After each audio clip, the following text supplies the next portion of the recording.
This week in the news, folks, we're going to talk about Justice Scalia. He was over there. He made a statement, I think, when we was watching the news. We was watching the news. They had a silhouette, silhouette form. Talking about entitlements. Right. Why did they still even use words like that? And he said African American. Right. Right. Well, they usually specifically are talking about black people. Anytime the word entitlements come up, in the background on a news show, it's going to be pictures of black people. You know that. but entitlements are for everybody that's poor. Exactly. Affirmative action. Right. Right. You know who's the number one beneficiary of affirmative action? No, I don't. White women. Oh, yeah. White women are the number one, but this is never talked about in the news. But why would they be number one? That's interesting. Well, because they're a minority. They considered a minority. Oh, that's right. And entitlements or whatever is for minorities. Okay. And black people are the ones who haven't even benefited from them the most. Go down the street. Go to the hood right now. Go in the liquor store. Who own the liquor store? Uh-huh. Not a black man. Yeah, you're right. It's an Arab. Nothing wrong with that, but that's the way it is. Oh. When you go, when the sisters go get their nails done, who own the nail shops? Oh, the Chinese. Okay. You see what I'm saying? Those people, we did all the work. Yeah. They are getting those set-aside contracts, but no one know that because the media make it look like they come to this country and work hard. I'm not saying they don't come here and work hard. Yeah. But what I'm saying is the media has tied affirmative action to black people, and we haven't even been the ones who benefited from it. You mean to tell me we took all them whips from the whip? Water hose down, all that. Dogs biting us. For a Chinese person to do nails. Wow. Or a white girl to run a bank. Wow. And then you know what? I wonder, why is entitlements referred to us, once again, like we saying, it's 300 million Americans. Right. And it's only 32 million blacks. Right. So they saying like every black is getting an entitlement. That's what they trying to make that image. Yes, you hit it right on the nail. They paint that picture. Take, for example, welfare, right? Right. You just said it was 300 million people. Right, in America. In welfare, the total welfare recipients are about 4 million, close to 4.5 million, right? Okay. Which is about 4% of the population. Right. Right. Now, they tell us of that 4% or that 4 million or so, blacks are 40% of that. Wow. Right? Okay. So that's 40%. Right. So if you broke it down, 50% would be 2 million, so less. So right. We'll say 1.8 blacks are on welfare. Okay. You just said it was 32 million of us. But right. Only 1 point throughout the whole time. Right.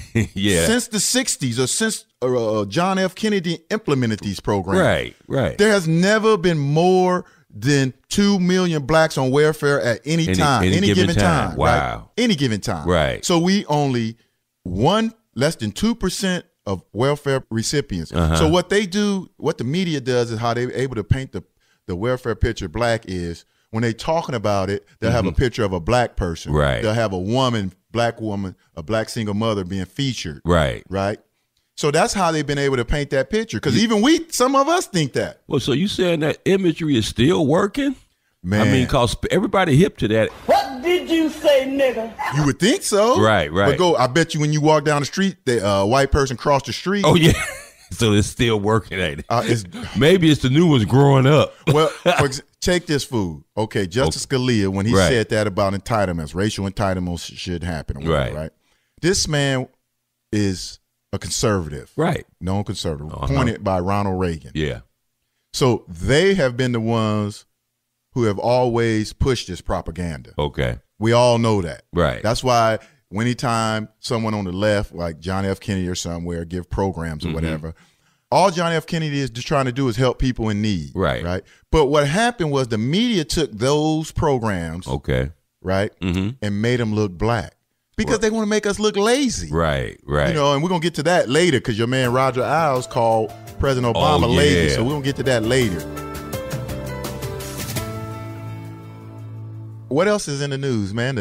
I heard something in New York took place. Well, it went national, but a young Mexican Puerto Rican brother killed a family of Jewish people, a man, a lady, and she was 7 months pregnant at the time. Wow, that's sad. Yeah, and then her baby died. They tried to deliver the baby from a C-section while she was still dead. Wow. And then the baby died the next day. Man, that is but sad. the thing about it is that the media, even though this guy's a Puerto Rican, they're reporting him, they treat him almost like a brother, right. in terms of picture on the news. You know, the way he's featured on the news. Right. Well, some of the Puerto Ricans are darker blacks. Yeah, you know? yeah, but So, he kind of, you know who he looked exactly like? Who? The guy that killed Zimmerman. He looked just. What? I thought that was him. Yeah, when I first seen the picture. I did. As a matter of fact, I went and looked at some comments, and that's what they were saying. Oh. He looked like Zimmerman. Man, we got a whole bunch of lookalikes on the Day Show. But the thing about it is, when they were looking for this man, yeah. why did I know it was going to be a minority? Why every big story? People get hit by cars every day. No disrespect. Right. No disrespect to the family who died and the little baby. Right. But black people get hit by cars, and there's a hit and run. Yeah. It's only a big story when some special family. Right. They were Jewish. Well, whatever who white. Oh, okay. Jewish are white people, right? Yeah. When there are white victims. Right. And they know. Yeah. Because if they was looking for him, then that means they knew what they was looking for. Right. So they knew he was going to end up being a minority. Okay. And then that's when the news come. It's almost like the news come to the crime scene and go, well, is the suspect Asian? Right. Well, no. Yeah. Well, we can't do a story on that because they have low crime rates. Right. Okay. Is he black? Oh, shit. Call the whole squad, Johnny. Call the whole squad. Get everybody out here. Yes, we got to this got to go nationwide. This could be another Dorner. They did hunt him down for 4 days. Speaking of that, right. it was a manhunt, and they found him in Pennsylvania. I don't know how he got to Pennsylvania, but his car was stolen. He had a stolen car. So BMW, I guess people still steal BMWs. People, they be trying to steal all kind of cars. Oh, yeah. Well, they painted him Puerto Rican, and so they've always stereotyped them as being car thieves. Oh, that's right. They the best. So they just tied it all in. Not only is he a killer, hit and run, but he a car thief too. That's funny. Man. That is funny. Hey, man, and speaking of the media treating, the black people or the minorities different or whatever, what about that story you heard out there? Was that in Pennsylvania? In Pennsylvania, the Amish? Yeah. The Amish on Amish crime? The Amish on, yeah. They are talking about black on black. We're going, this is the first one that we heard about. See, there you go. The first one that we heard about, because this is so funny about this one. Attacked each other and shaved the beards off on one group of people. Now, why did they shave the beards off? Because this one group of people wasn't doing the chores or milking the cows right. So it's just basically over. Well, speaking of lazy, Lord. I mean, if you don't. So what that mean? They wasn't following the rules? Right. Is that what they were That's trying the to bottom say? line I'm saying, following the rules. Right. And so this one group, led by this 30-year-old who's not 30-year-old, he's like 30-something years, but he's doing 30 years. He got 30 years for being the for shaving off what they call that, the leader of the pack. Oh, right. Yeah, they shaved off this like one the group. Rico, Rico, they get the leader of it all. They got him, and the rest of them got 3. It's about 15 of them. How many beards did they shave? They shaved like about 4 dudes. Wow, so it was 4 guys in Amish. Yeah, community that didn't want to follow the rules. Didn't want to follow the rules. I wouldn't either, man. I don't want to be somewhere I can't drive a car. Yeah, that stuff is to go to court. They had to hire people to come pick them up to go to court. Wow. Because court was way like 400 miles away, so to speak. So the victims and the suspects, right? They probably had to get in the same buggy. No, they had horse carriage. That's when they had to ride together to get to the court, and then over a period of time too. This just wasn't, how long court goes on and on. Right. And that's some funny part about it. Amish on crime. But crime. If that would have been some brothers doing, they would have called that gangbanging. Man, that would have been Crips and Bloods. Come on, man. Yeah, that's what that would have been. It's a form of gang banging. It really is when you attack somebody else. That's why it's an Amish on Amish crime. Because all the brothers be black. See, that's Amish on Amish. All the brothers, when they're Crips and Bloods, they're killing. Yeah, them fools was killing each other. Right. Hopefully, they ain't doing it no more.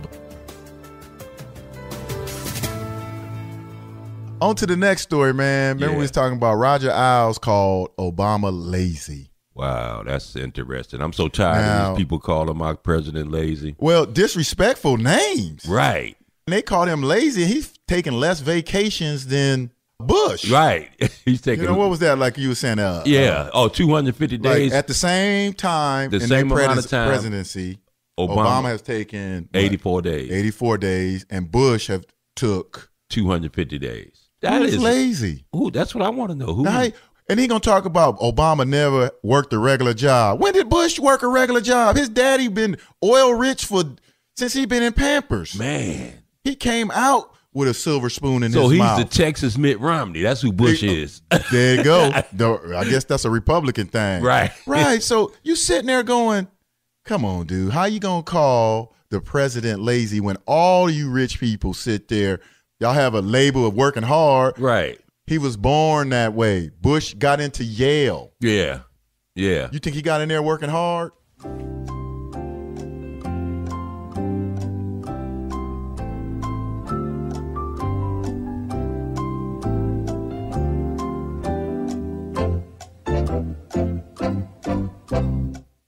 I know he didn't. Oh yeah, we can hear him talk. They might even own Yale, his family. You know. Matter of fact, let me tell you, here's exactly what he said. Oh, okay. Okay, let me get that clip.